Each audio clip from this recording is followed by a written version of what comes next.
Welcome. We're joined by Ohanyan, a professor of political science and international relations at Stonehill College. Anna, thank you very much for your time. Pleasure being with you, Emilio.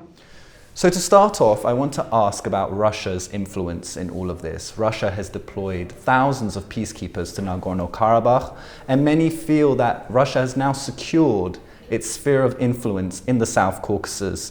How do you perceive Russia's play in the South Caucasus now? Sure. So Russia can move forward two ways, and both options are present in the agreement. On the one hand, yes, Russia is much more firmly embedded in the South Caucasus, and Russia essentially is the custodian of regional security, particularly between Armenia and Azerbaijan, and Russia has been trying to get its peacekeeping troops in Azerbaijan. So in some respects, there is a loss for Azerbaijan in terms of compromising on its sovereignty with the presence of Russian peacekeepers. At the same time, Russia also this is also a test case for Russia, whether Russia can use this agreement in building greater connectivity in the South Caucasus. Russia, and in particular, I mean the scenic transit, whether right now Russia will be viewed as an important guarantor for that transit route, but Armenia, this is also an opportunity for Armenia to really beef up and show its regional value in terms of adding to regional connectivity down the road. So it remains to be seen as to whether Russia will use its stronger presence in the South Caucasus to continue with the regional fracture technique strategies that it has applied elsewhere in the Middle East, in other parts of its neighborhoods. But it also it does have interests in pushing for a genuine integration or greater connectivity, especially if it wants to project a greater global power and also try to come out from the strategic impasse that it does find itself relative to the West as well as relative to Turkey. And Turkey, of course, is also not globally somewhat strained. With the Biden administration coming in, both of these powers will be expressing pushback.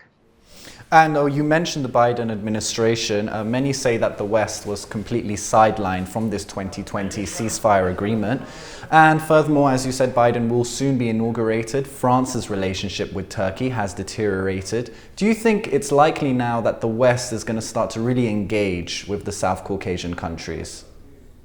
Well, I think the lackluster presence of the United States, of the West, not only in the way the war unfolded, as well as prior to that. Some of it has to do specifically to South Caucasus, but the broader trend is that, especially under Trump administration, the West has engaged in this self-sabotage, meaning that it started pulling out from the international institutions that it had created, started challenging those institutions. So whether the return, some of the Western American absence has to be linked to that, is linked to that.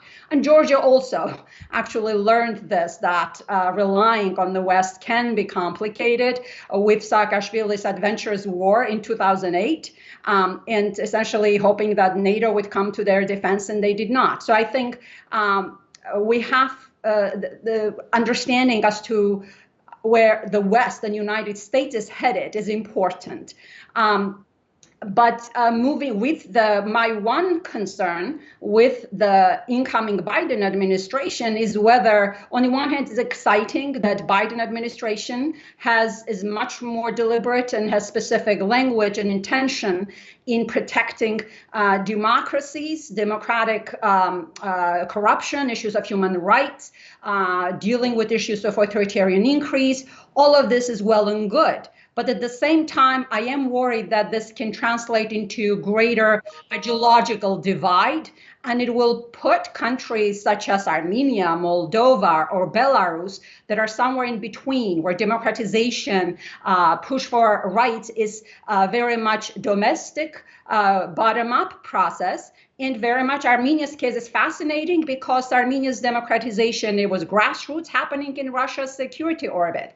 I think Armenia offers a great avenue for Russia to build some sort of relations, rebuild some sort of relations with the West. So Armenia, I would argue, has significant strategic leverage there.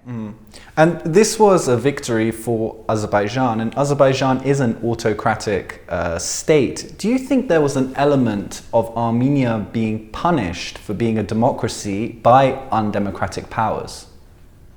I would say that I would agree in the sense that Armenia's Velvet Revolution did strengthen the democratic pole in the South Caucasus.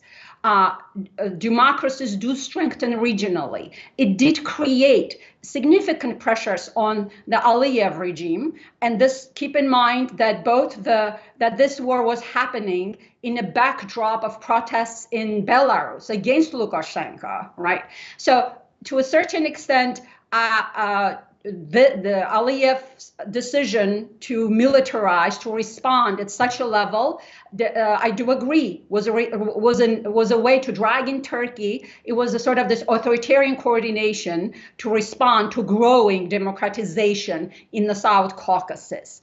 But at the same time, we also should keep in mind that there's also broader geopolitical trends happening here. The timing, the Western disengagement, the COVID conditions also played a role. But also related to thinking about the Western role, I think we need to recognize that the unresolved conflicts are front lines for authoritarian resurgence and authoritarian survival. And this should be a message for the West, and the agreement itself has all kinds of uncertainties, which will give Aliyev new sort of incentive to sabotage the peace process in order to keep this conflict unresolved for domestic consumption purposes. And finally, I want to ask 3 questions. The first, do you think democracy is now at stake in Armenia? Obviously, there were significant protests after the peace agreement was signed. And are there any country comparisons that you could possibly make? Countries that were transitioning to democracy whilst at the same time were under the setting of a full-out war? And what lessons can Armenia learn from those countries? Sure. Let me start with good news. The good news in terms of whether Armenia's democracy is at stake. Studies show, and I'm building on the research of my last several years on the Armenian Velvet Revolution edited volume, looking at this, studies do show, and there are quantitative studies actually on this respect, that those democratic transitions that erupt through non-violent disobedience campaigns, they're much more effective in consolidating democratic consolidation down the road. So Armenia's bottom-up, non-violent, grassroots, organic movement is a huge asset in this respect for a variety of reasons. At the same time, Armenia, the war definitely is a significant challenge as to how Armenia's democracy will handle. This is not the first country, this is not the first instance when democracy is confronted with a war, with a political crisis. Democratic societies in general are more effective in dealing and managing political crisis. For example, there are the value of, I think the power of the ballot box remains strong. I mean, people do believe in this.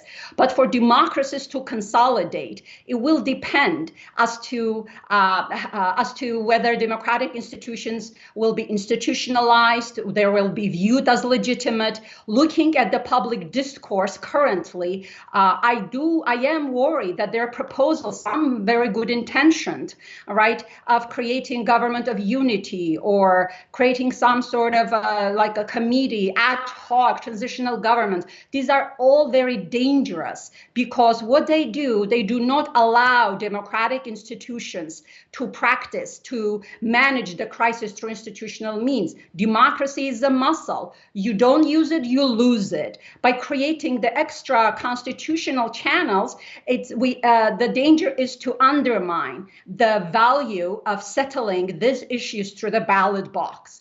And considering what transpired during the war, there is a huge need to have a public discourse as to where Armenia goes from here in terms of foreign policy, more Russia, less Russia. That's very limited discussion. The much deeper conversation is needed, and essentially handling the political crisis, this political conflict through the institutions is really key. As to other countries, there are a number of countries that have democratizing societies that did face security concerns. Georgia is the easiest one that comes to mind. In 2008, Georgia was a relatively new democracy under Saakashvili, and Saakashvili's adventurous war against Russia was very costly. Essentially, Georgia lost Abkhazia and South Ossetia to Russia pretty much. But importantly, this was happening during the 2008 financial crisis. As a result of the war, Georgia GDP declined by 12% or more. The West did not come to Georgia's help, but it did stabilize Georgia's economy, I think, by injecting, I believe, $12 billion. Saakashvili survived the political crisis. Essentially, the political process has continued. Down the road, his party did lose power. But I do argue that it was important that Georgia was a presidential, so had a much stronger presidential system. There were political protests against Saakashvili. They did die down. In the case of Armenia, again, the protests are important in signaling as to public discontent. At the same time, we should keep in mind that Pashinyan, as a prime minister, is much weaker. It's not in terms relative to Saakashvili. So whether there will be the need for snap elections is definitely there. Just if for Pashinyan perhaps to re-legitimize its power, or perhaps creating an opening for new voices to emerge. But the fact that the crisis needs to be and can be handled constitutionally through Armenia's political institutions is imperative, is critical. Well, Anna, thank you very much for your time again. Sure, not a problem. Thank you. And thank you for joining us on CivilNet.